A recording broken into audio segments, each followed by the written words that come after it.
សួស្តីពុកម៉ែបងប្អូនថ្ងៃនេះយើងខ្ញុំញោមស្ដៅគ្រឿងផ្សំមានដូចជា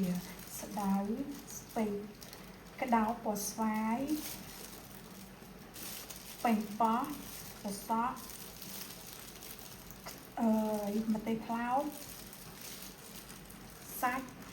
ជ្រូក3ជាន់ខ្ទឹមក្រហមខ្ទឹមសម្សៅស៊ុបខ្នុរស្ករសហើយនឹងអំបិលទុំលាយជាមួយទឹកប្រហុកហើយមានជាមួយម្ទេសហុយអញ្ចឹងយើងចាប់ផ្ដើមផ្សំទាំងអស់គ្នាតោះមកយើងដាក់ចូលសិននេះទឹក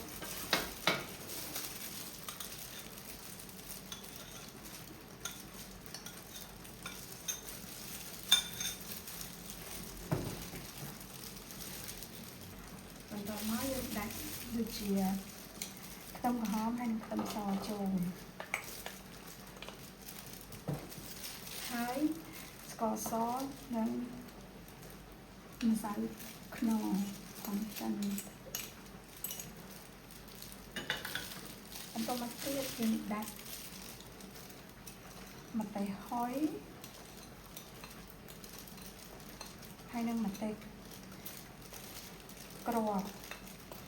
តាមចំណង់ចំណូលចិត្តរបស់យើងទេបងប្អូនអញ្ចឹងយើងកូរចូលគ្នាឲ្យសព្វ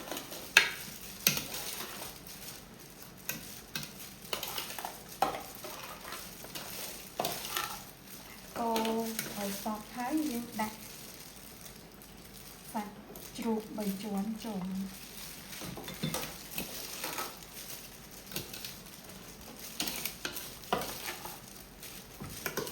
កូរឲ្យសព្វទៅហើយយើងដាក់បន្លែចូលដូចជាស្ដៅពេកក្តោ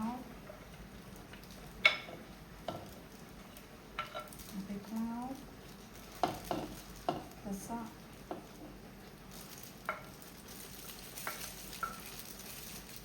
ប៉េងប៉ោះ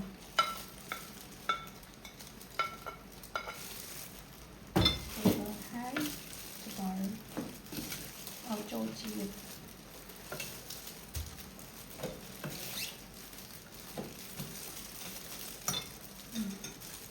ដៃនឹងចូលជាតិល្អ